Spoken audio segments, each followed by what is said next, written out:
Расейцы ўпершыню са жніўня зноў бамбілі Украіну з тэрыторыі Беларусі. А Лукашенко толькі вярнуўся з Расіі і ўжо зноў ляціць на сустрэчу з Пуціным. А супраць беларусаў разгортваецца новы віток рэпрэсіяў. Мінула 20-е, з вамі Вітаўт Ціўчык, запрашаю на галоўныя навіны у аб'ектыве.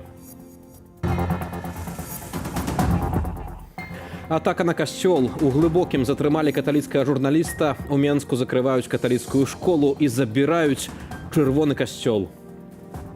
Адкрыта выступалі супраць хлусні, супраць рэпрэсій, супраць фальсіфікацыі выбараў. Да 14 гадоў зняволення за журналісцкую працу. У справе Белапан агучылі выракі. І Белапан, і Тутбай, і іншыя незалежныя медыа працавалі па еўрапейскіх стандартах. Руіны ў цэнтры гораду. Расія абстраляла жылы дом у Запорожжы. Я паспеў накінуць на сябе коўдру. У мяне паляцелі аскепкі. Сталінскія выракі ад суддзі Вячаслава Тулейкі. 4 палітвязняў справы Белапан атрымалі ад 4 да 14 гадоў калоніі. Сярод абвінавачванняў несплата падаткаў, экстрэмізм і нават, цытата, здрада дзяржаве. Чым белапанаўцы не дагадзілі рэжыму і што азначае разгром Белапану для беларускай медыйнай прасторы, ведае Валянцін Васіленка. Вынесены прысуд у справе Белапан. 4 абвінавачаных атрымалі ад 4 до 14 гадоў зняволення. Менскі абласны суд адправіў за краты Ірыну Леўшыну, Дмітрая Наважылава, Ірыну Злобіну і Андрэя Аляксандрава. Спектр абвінавачанняў шырокі, ад няплаты падаткаў да здрады дзяржаве. Суд быў закрытым, што дае падставу лічыць абвінавачанне палітычна матываваным, мяркуюць праваабаронцы цэнтру «Вясна». Государство не может доказать реально вину людей в совершении реального преступления, а по сути дела за закрытыми дверями расправляется с ними за их политическую, общественную, журналистскую позицию. Пра палітычны характар справы казала і абвінавачаная дырэктарка Белапан Ірына Леўшына. Тэкст апошняга слова, якое яна мела сказаць на судзе, апублікаваў тэлеграм-канал «Позірк». Падводзячы вынік, хочу сказаць, усё, што тут адбываецца, гэта расправа з Белапан за сумленную журналістыку, якая ў момант гістарычных перамен у нашай краіне раптам прыйшлася некаму не даспадобы. Белапан ці беларускае прыватнае агенцтва навінаў было створанае ў 91 годзе. Яго заснавальнік – журналіст і паэт Алесь Ліпай. Агенцтва мела добрую рэпутацыю ў медыйным свеце. На яго аналітыку і навіны падпісваліся ў Беларусі і за мяжой. Аднак афіцыйным уладам падыход Белапан да працы не падабаўся. І Белапан, і Тутбай, і іншыя незалежныя медыа працавалі па еўрапейскіх стандартах, па дэмакратычных стандартах.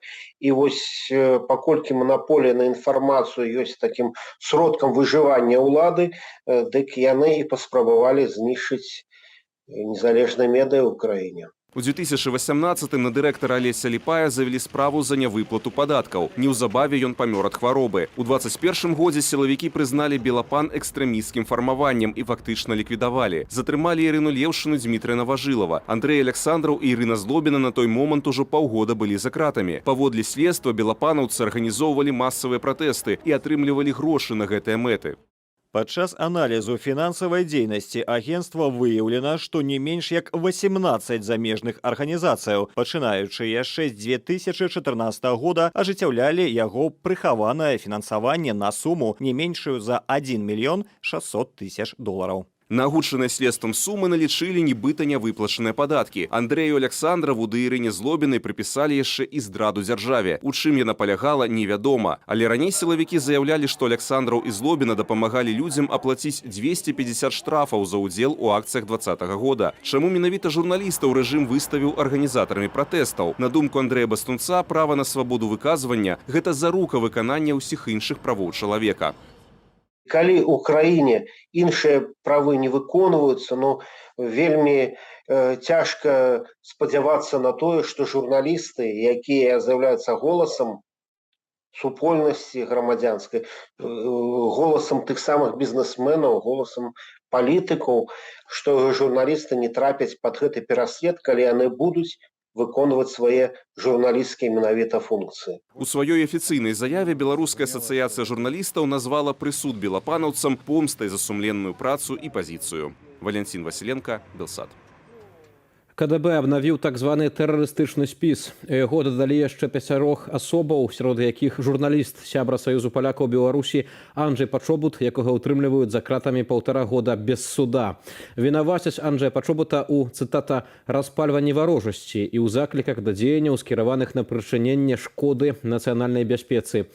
Агулам залічылі ў так званыя тэрарысты 179 беларусаў. Спачатку нішчылі крыжы ў курапатах, потым каталіцкія могілкі польскіх жаўнераў, а сёння рэжым Лукашэнкі пайшоў яшчэ далей. У Менску ў вернікаў адбіраюць адну з найвядомейшых святыняў Беларусі і візітоўку сталіцы – Чырвоны касцёл. Гэта першы такі выпадак з часоў распаду Савецкага Саюзу. Пра тое, што менскія ўлады скасоўваюць дамову з каталіцкай парафіяй святых Сымона і Алены, раніцай паведамілі адразу некалькі крыніцаў. Падрабязней у матэрыяле Уладзіслава Корсака. Рымска-каталіцкая парафія святых Сымона і Алены не можа карыстацца будынкам Чырвонага касцёлу ў Менску. З граматою разарвалі дамову. Нядобрае пачало праяўляцца яшчэ сёлета ў верасні. У Чырвоным касцёле адбылося падазронае ўзгаранне, пасля якога будынак зачынілі быццам бы на правяранне МНС. Калі мы бачым сапраўды молниеносную реакцию уладаў, то все падказвае на тое, што сапраўды гэта была правакацыя з боку уладаў, спланаваная, каб просто зрабіць нейкі падставу, забраць царкву. Крыніцы паведамляюць, што парафіі выставілі патрабаванні, каб яна забрала сваю маёмасць з касцёлу цягам некалькіх дзён. Тычыцца гэта і плябаніі суседняга будынку, у якім жывуць святары. Адпаведны ліст даслала дзяржаўнае прадпрыемства «Менская спадчына». Акурат за ім яшчэ ў 2013 годзе будынак касцёлу замацавалі гаспадарча. Чаму гэта робяць менавіта цяпер? Каб сёння яшчэ б мы чулі ўсё ж такі голас біскупаў, канферэнцыя каталіцкіх біскупаў, ці голас з Ватыкану, што ён падтрымоўвае грамадства беларускае, якое шукае праўды, справядлівасці, то рэжым бы займаўся гэтымі праблемамі. Вось яны вырашылі гэтыя праблемы, жывыя людзі не прамаўляюцца, таму пачнем змагацца з пэўнымі сімваламі.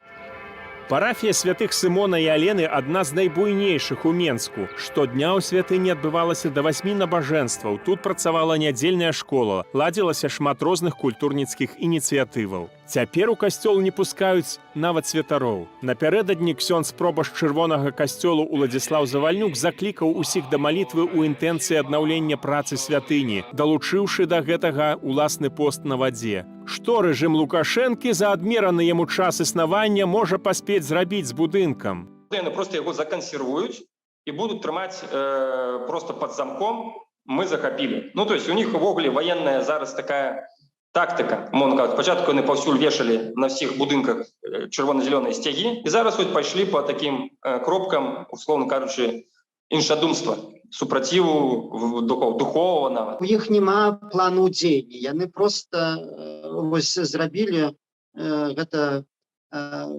злачынства, рэалізоўваючы мэты сённяшняга дня. Вось ім трэба было сёння дасаліць, ім трэба было сёння зрабіць вось такое паскудства. І паводзяць сябе як такія дробныя жулікі, бандиты. Вось яны забралі, і цяпер ультыматум, ну, а што вы нам за гэта можаце прапанаваць? Да апошняга часу адбіраць дзейных каталіцкіх культавых будынкаў не рызыкавалі. На думку эксперта, Чырвоны касцёл мог трапіць у асаблівую няміласць праз сваю пазіцыю падчас пратэстаў 2020 года. Сёлета адзін з самых адметных здымках таго часу набывае новае, злавесна-прарочае значэнне. Мы памятаем гучныя заявы іерархаў каталіцкіх, якія менавіта былі ў Чырвоным касцёле, калі яны адкрыта выступалі супраць хлусні, супраць рэпрэсій, супраць фальсіфікацыі выбараў. Увогуле Чырвоны касцёл гэта фактычна сімвал. І тое, што яны зараз робяць, адбіраючы будынак, гэта не тое, што ім патрэбны гэты будынак, відавочна. Гэта паказальная спецаперацыя, як это не модна зараз сказаць, для таго, каб проста паказаць, хто тут гаспадар. Пабудаваны ў 1910 годзе на сродкі мецэната Эдварда Вайніловіча касцёл святых Сымона і Алены перажыў 2 сусветныя вайны і чырвоны тэрор. За саветамі ў розныя перыяды святыня выкарыстоўвалася як тэатр, кінастудыя, кінатэатр. Некалькі разоў касцёл быў на валасок ад зносу ці перабудовы пад грамадскі аб'ект. У жніўні 1989 года ў сценах касцёлу адбыўся ўстаноўчы сойм Беларускага народнага фронту. Годам пазней намаганнямі грамадскасці будынак быў вернуты каталіцкай парафіі на ўмовах бязвыплатнага карыстання. У 2006-м прах заснавальніка касцёлу Эдварда Вайніловіча быў перавезены з польскай Быдгашчы ў Менск і ўрачыста перапахаваны ў касцёле. Як цяперашнія дзеянні рэжыму можна характарызаваць з духоўнага боку? Гэты рэжым стаіць на баку самого д'ябла, на баку сатаны, і для іх нічога святога няма, каб зачыніць храмы. Ну, мы не можам здзіўляцца гэтаму, таму што калі ўзгадаць, якія здзекі адбываюцца над людзьмі, якія сядзяць у турмах, то гэта ўвогуле яшчэ кветачкі. У апостальскай нунцыятуры амбасадзе Ватыкана ў Менску нам паведамілі, што пакуль ніякай заявы наконт сітуацыі з чырвоным касцёлам рабіць не плануюць. Да арганізацыі «Менская спадчына» датэлефанавацца не ўдалося. Уладзіслаў Корсак, Белсат. І ў працяг тэмы каталіцкі актывіст Кастусь Шыталю напісаў у сваім фэйсбуку, што ў глыбокім затрымалі Леаніда Юрыка, супрацоўніка выдання «Каталіцкі веснік». На гэтым не канец рэпрэсіяў супраць каталікоў. У Менску зачыняюць каталіцкую школу пры хрысціянскім сацыяльным цэнтры. Заняткі там праводзіліся на беларускай мове. А напярэдадні па ўсёй краіне закрылі абсалютную большасць прыватных школаў, а некаторых іх працаўнікоў затрымліваў АМАП. Падрабязней Вольга Васильева. Все ваши шарашкины конторы накроем. Все ваши частные элитные школки скрутим в бараний рог. Все, шляхта, по конях и ехать до Польски. Усё, як і анансавалася на дзяржаўным тэлебачанні. Прыватныя школы пачалі масава правяраць і прыпыняць іхную дзейнасць. Беларуска, якая вадзіла сваё дзіця ў прыватную школу, на ўмовах ананімнасці распавяла нам пра сітуацыю. Бацькі вырашаюць пытанне па-рознаму. Многія пайшлі ў дзяржаўныя установы, таму што іх пужаюць пастановай на ўлік паводле скарочанай працэдуры. Маўляў, яны гэта будуць расцэньваць, нібыта сям'я не дае дзіцяці выкарыстоўваць яго права на адукацыю, а таму яно ў сацыяльна небяспечным становішчы. І адразу прыходзяць з камісіі на пастаноўку сям'і на ўлік. Настрой напружаны. Даверу ні ў каго да дзяржавы няма. Праблемы ў прыватных школах пачаліся яшчэ перад 1 верасня, але масавы характар яны атрымалі пасля інцыдэнту ў менскай школе Smart School. 15 верасня вучань прыйшоў на заняткі з пнеўматычнай збоку, мяркуе, што гэты выпадак проста згуляў на руку ўладам. Яны вельмі даўно чакалі такога моманту, што нешта здарыцца і можна будзе пазакрываць усе гэтыя школы. Яшчэ 2 гады таму вялася размова пра тое, што гэта рассаднікі нейкай антыдзяржаўнай ідэалогіі, што гэта, як там было, пра дзіцячыя садкі, калі ён выказваўся, што гэта аплот апазіцыі, так, і там нейкіх экстрэмістаў выхоўваюць. Афіцыйная падстава для прыпынення дзейнасці прыватных школаў – адсутнасць сертыфікатаў гатовасці і розныя дробныя парушэнні, якія звычайна выпраўляюцца за гадзіну ці дзень. Не создали условия, а школу открыли. Чаще всего частные учреждения образования расположены в зданиях, которые далеко не могут принять учреждения образования. Отсутствует территория, отсутствуют учебные кабинеты физики, трудового обучения, химии, спортивные залы. Выявленные нарушения в части пожарной безопасности, санитарного благополучия, они очень серьезные. Для аднаўлення дзейнасці прыватным школам будзе недастаткова проста выправіць парушэнні. Хутка набудзе моц закон аб ліцэнзаванні, паводле якога установы адукацыі мусяць атрымаць яшчэ і ліцэнзіі. Пры гэтым прыватныя школы развязвалі праблемы, якія немагчыма развязаць у дзяржаўных. Напрыклад, там вучыліся дзеці з асаблівасцямі развіцця, якім патрэбны індывідуальны падыход.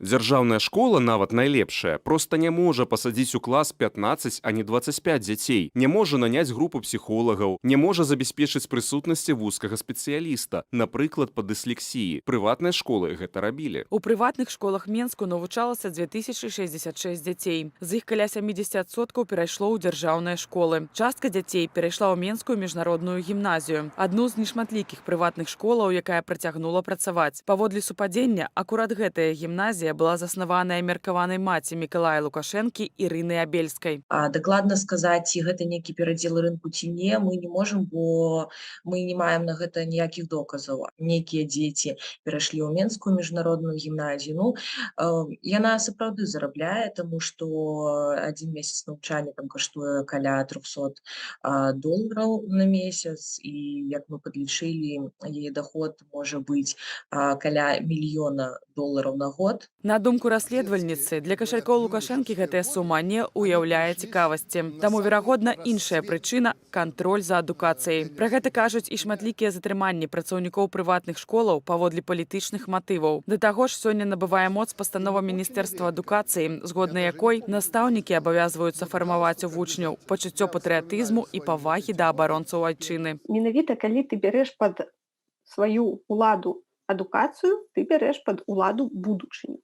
Вось гэтым і займаецца сёння лукашэнкаўская сістэма. Яны хочуць, каб дзеці ўжо, калі яны выходзяць як выпускнікі, былі гатовыя такія настоящие патрыёты. Пры гэтым чыноўнікі працягваюць абцяжарваць сферу адукацыі дадатковымі абмежаваннямі і забаронамі. Мы слишком много дали воли родителям. Родители не должны вмешиваться в учебный процесс в школе. Вот мое глубокое убеждение. Потому что у нас получается так. Родитель пришел, отвлекает этого учителя. Ты ему дай эту поясни, разъясни, объясни. Учитель должен заниматься обучением и воспитанием молодых людей. Поэтому вот здесь правомерно сейчас делают закрывают школы, делают вход только по этим. Во многих школах уже даже родители только привели и иди. Паводле лічбаў Белстату з 2010 да 2021 года беларускія школы згубілі больш за 25 тысяч настаўнікаў. Амаль 5 тысяч з іх сышлі з сістэмы ў мінулым годзе. Вольга Васильева, Белсат. Працягваем выданне з іншымі тэмамі. Столь цэнаў на нафту, абмежаванне экспарту прадукцыі расійскай сталеліцейнай прамысловасці і пакаранні для тых, хто дапамагае Пуціну ў вайне. Краіны Еўрапейскага звязу узгаднілі 8-мы пакет санкцыяў, скіраваны супраць Расіі. Беларусь у новых санкцыях не згадваецца. Тэму працягне Ян Федарович. Новы пакет санкцыяў прыняты ў сувязі з эскалацыяй ваенных дзеянняў Расіі супраць Украіны і анексіяй Данецкай, Луганскай, Запорожскай і Херсонскай вобласцяў. Як паведамляе Рада Еўразвязу, абмежаванні скіраваныя ў першую чаргу супраць расійскага ўраду і эканомікі краіны. Гэта новы пакет санкцыяў супраць Расіі, доказ нашай рашучасці спыніць ваенную машыну Пуціна і адказаць на ягоную апошнюю эскалацыю праз фальшывыя рэферэндумы і незаконную анексію украінскіх тэрыторыяў. Мы наносім яшчэ большы удар па ваеннай эканоміцы Расіі, абмяжоўваем яе імпартна-экспартныя магчымасці і ідзем шляхам хуткага вызвалення ад расійскай энергетычнай залежнасці. Мы таксама пераследуем тых, хто нясе адказнасць за незаконную анексію украінскіх тэрыторыяў. Еўразвяз будзе падтрымліваць Украіну столькі, колькі спатрэбіцца. Згодна з новымі абмежаваннямі, краіны ЕЗ вызначаюць верхнюю мяжу коштаў на расійскую нафту, якая транспартуецца ў трэцяй краіны марскім шляхам. Мяркуецца, што столь цэнаў дазволіць скараціць прыбыткі, якія Крэмль атрымлівае ад продажу чорнага золата, і да таго ж стабілізаваць сусветныя цэны на энерганосьбіты, што рэзка ўзраслі пасля пачатку вайны ва Ўкраіне. На думку эканамічнага аглядальніка Максима Бланта, паспяховасць гэтай задумы будзе залежаць ад Китаю ды Индии. Здесь ключевая роль за развивающимися прежде всего странами. То есть США сейчас ведет в данный момент активную кампанию по привлечению Индии, Китая, крупнейших развивающихся стран, которые являются покупателями российской нефти, к тому, чтобы они присоединились к вот этой вот, я не знаю, флешмобу по установлению предельных цен на российскую нефть. У 8-м пакете санкцыяў таксама працягнутая забарона на імпарт сталеліцейнай прадукцыі, вырабленай у Расіі або экспартаванай з яе. Дадатковыя абмежаванні ўведзеныя на драўняную масу і паперу, цыгареты, пластмасу, касметыку, а таксама на элементы, што выкарыстоўваюцца ў ювелірнай прамысловасці. прамысловасці. Собственно, по экономике, наверное, самый болезненный удар это будет ограничение для сталелитейной промышленности, потому что они и так уже работают на грани рентабельности, и я боюсь, что правительству придется искать деньги, чтобы еще и поддерживать и держать на плаву эту отрасль. Да. Помимо всех прочих, они всегда были такой кормящей матерью, курицей, которая несла золотые яйца. Сейчас эта курица лежит, можно сказать, под капельницей.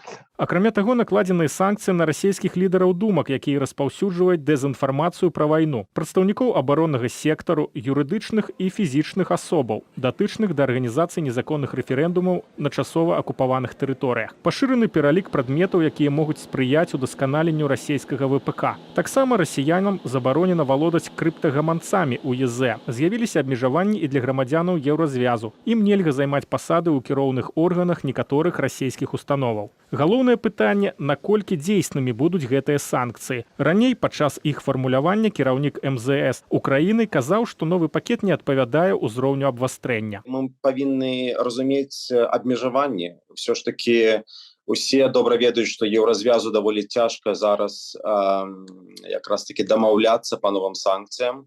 Такія краіны, як Венгрыя, яны наогул хацяць, каб спыніць усё гэта.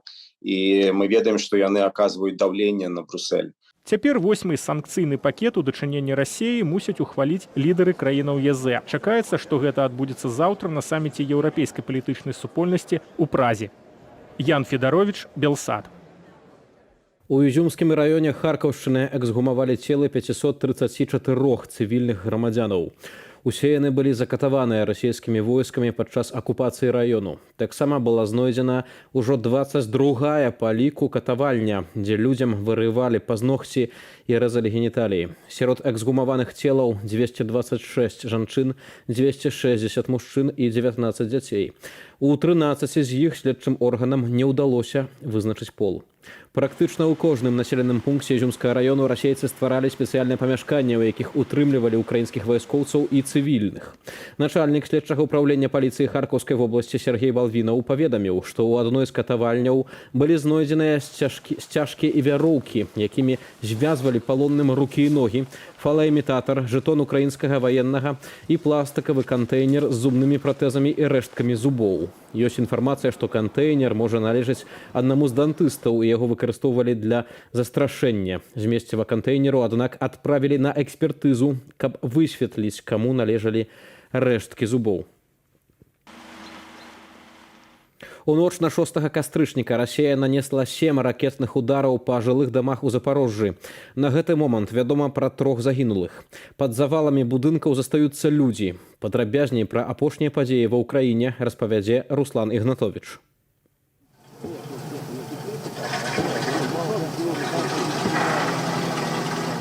Сталы мужчына. На гэтых кадрах украінскія ратавальнікі спрабуюць дастаць яго з-пад завалаў жылога дому, куды раніцаю прыляцела расійская ракета. Тут няма ніякіх вайсковых аб'ектаў.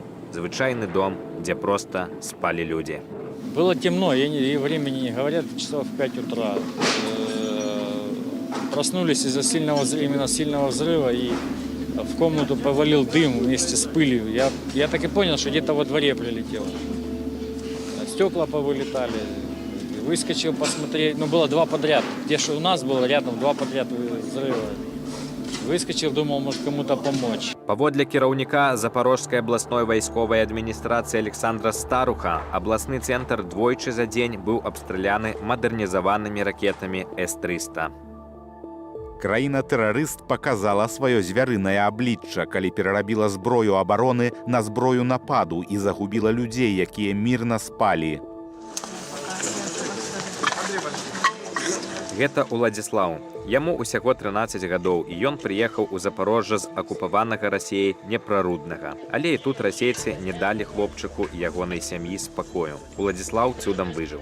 Спачатку не зрозумів нічого, я встиг... Спачатку не зразумеў нічога. Я паспеў накінуць на сябе коўдру. У мяне паляцелі аскепкі. Было неразуменне. Усё было ў тумане. Я нічога не разумеў. Дарадца мэра Марыуполю Пётр Андрушченко заявіў, што марыупальцы ў Запарожжы цяпер зноў перажываюць тое, што ўжо аднойчы перажылі ў сваім родным горадзе. Чыноўнік папрасіў усіх выязджаць з Запарожжа штодзённым бясплатным эвакуацыйным цягніком да Львова. А Ўладзіслаў працягвае сваю гісторыю. Скідаю коўдру, падыходзіць тата. Не ведаю, як растлумачыць гэтае пачуццё. Баяўся. Спачатку баяўся, потым дакументы, рэчы, котку спакавалі. Потым чакалі ДСНС, ратавальнікаў. Абстралялі расійскія войскі і інфраструктурныя аб'екты ў адным з раёнаў Харкава. На месцы прылёту ракетаў адбыўся пажар. Інфармацыя пра пацярпелых удакладняецца. Ракетны ўдар здзейснілі і па Хмельніцкай вобласці. Гэта захад Украіны. Упершыню са жніўня ракета прыляцела з тэрыторыі Беларусі. Сёння раніцай 4 самалёты Ту-22М3 стратэгічнай авіяцыі краіны-агрэсара з паветранай прасторы Беларусі нанеслі авіяцыйны ўдар па тэрыторыі Украіны. Папярэдняе прымяненне авіяцыі з гэтага кірунку было 28 жніўня. Маніторынгавая група тэлеграм-каналу «Беларускі гаюн» таксама паведамляла, што недзе о 5:30 раніцы у некалькіх мясцінах Гомельскай вобласці мясцовыя жыхары чулі гукі, падобныя на запуск ракетаў. Руслан Ігнатович, Белсад. Нобелевскую прэмію ў галіне літаратуры сёлета атрымае французская пісьменніца Ані Эрно. У твітары Нобелевскага камітэту пазначана, што Эрно узнагароджаная, цытую, за адвагу і клінічную вастрыню, з якой яна раскрывае карані, адчужанасць і калектыўныя абмежаванні асабістай памяці. Усе кнігі Ані Эрно аўтабіяграфічныя. Яна не баіцца ў дэталях апісваць свой асабісты, часта балючы і нават траўматычны досвед. Гэтыя тэксты свайго роду тэрапеўтычныя лісты, з дапамогай якіх аўтарка зноў пражывае падзеі, паступова адпускаючы свой боль. Пачытаць кнігі Ані Эрно можна і па-беларуску. Ейны раман «Падзея» у перакладзе Ўладзіслава Гарбацкага выйшаў летась у Вільні.